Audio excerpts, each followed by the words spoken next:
Hope everyone's having a great day. Summer and I are out on the trails having a great time exploring. So I thought I would make a video, a running video this time, about running 100 miles or an ultra marathon solo by yourself.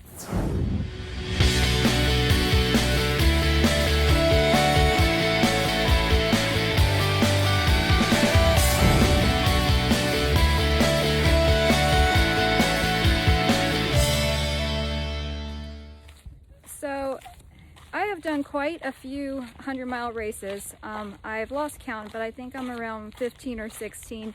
And most of them I've done on my own as a solo runner. And there's a lot of pros and cons. I would say more pros to running a 100-mile or a long distance race by yourself. So when I say running a long distance race solo, that is without a crew, without a pacer. And there's some things to consider to be able to do that successfully. So that's what I'll be discussing today in this video.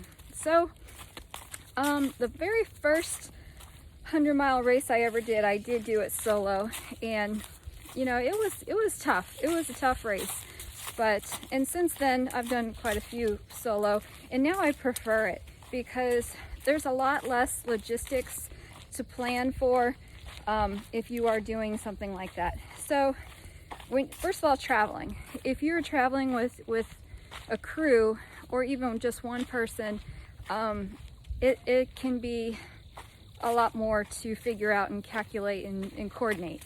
So I found it, at least from my experience, and that's kind of what I'll be talking of as my experience, so it's different for everyone, but I preferred to travel to the location of where the race was on my own. I could take my time or not take my time. I could go as fast as I wanted, you know, get to the place wherever I was going to be racing in my own time and have plenty of time to rest and relax before the race started.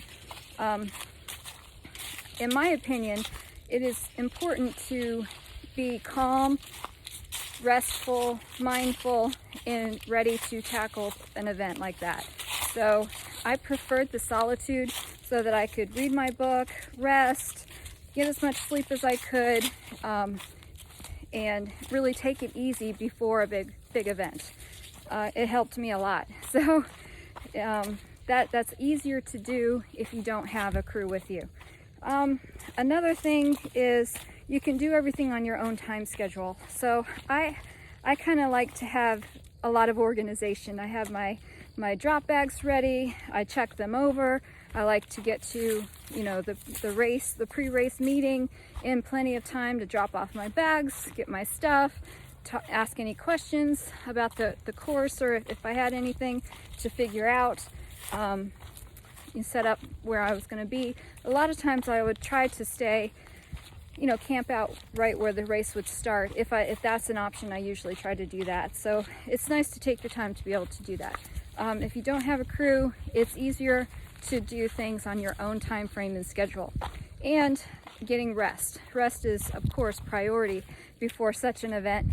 And I did find it a lot easier to go to sleep, stay asleep, and really not be disturbed before a big race. So that's a huge plus. I tried to sleep as much as possible, and I made the night, 2 nights before a race was my main sleeping day. So if the race started on Saturday, I would try to get a lot of rest on Thursday night, and then just as much as I could on a Friday night. At least that was my strategy, and it's worked so far. Knock on wood, I have not DNF'd yet. I'm sure it will happen one day, but yeah, I've kind of got a strategy down on doing these races, and that's why I'm trying to share some of the knowledge with you. Another thing that I found was pretty significant when I was doing these races solo as opposed to doing them with a person is expectations. When you have a crew, and it is, don't get me wrong, it is great to have a crew. It is so nice, especially at the end, to have somebody run in with you or run those last 10 miles, which are usually the most difficult. That is wonderful to do. So I do not oppose having a crew. I'm just trying to explain that it is perfectly okay and great to not have a crew. So expectations of when to see the crew, and I was finding myself, when I did have a crew, that I was looking forward too much to being able to see them and kind of relying on an emotional and energy boost a lot when I would see them, and rather than relying on my own self and confidence and strategies to handle or tackle the race. So I know that sounds a little bit confusing, so let me explain it. When you're going through a race, you go through ups, highs and lows. As anybody that's done ultras, they definitely know that, or even marathons and shorter distance too, you still hit the walls there. But through an ultra, you're definitely going to go through a roller coaster of emotions, and being tired, being excited, being low, being very high. It's just you're all over the place. So I found it that when I did my races solo, I was a lot more even keel, and that did have a lot to do with the crew. I was relying on them a lot to make me feel better, if that makes sense. So and that's not always a good thing.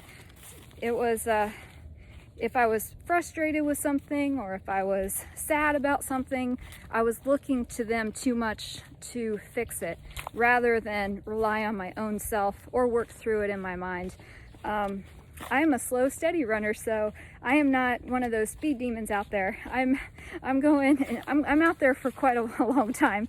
I'm using most of the time out there, so you do have the time to go through a lot of ups and downs. So when you are hitting a low point and you do have a crew, you do tend to, or at least for me, you tend to rely on them quite a bit to help fix whatever issue you're having, whether it's nutritional, if you're behind on your calories, if you're dehydrated, if you're too tired, if you're in pain for some reason, or if you're just frustrated about something, or just like if I had had an argument with somebody days leading up to it and I just couldn't shake that frustration. I was always relying way too much on my crew to help me feel better and fix it, rather than work through those issues on my own, and which I would do a lot faster on my own.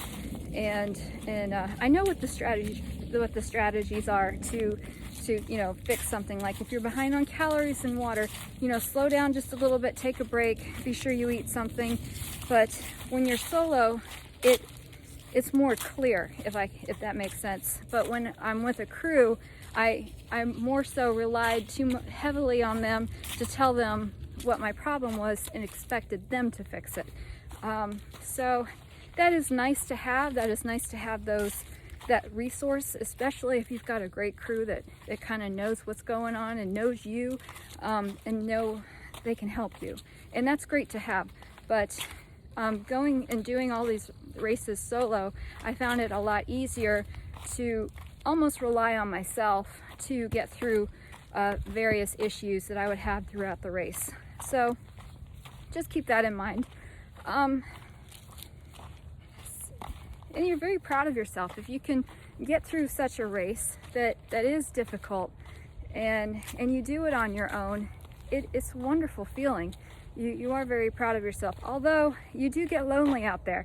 That is one advantage of having a crew, for sure. I would say that's the biggest advantage for me, is sharing the experience with someone else. So you're out there, and it's always, every race is so unique and amazing in its own way, and it's nice to be able to share that experience with somebody else. And when you have a crew, then you can have that opportunity to do it. I would say the biggest challenge I have by running solo was loneliness, but after doing quite a few races and getting used to it, now again I prefer it. I've done a long distance hiking. I've hiked the Appalachian Trail. I did that solo in 2018, and I've done a whole handful of a big handful of races, 100-mile, 50-mile races by myself. So being a solo runner is something that I personally prefer, but if you're starting out with ultras and you're just getting into it, you may want to definitely have a crew.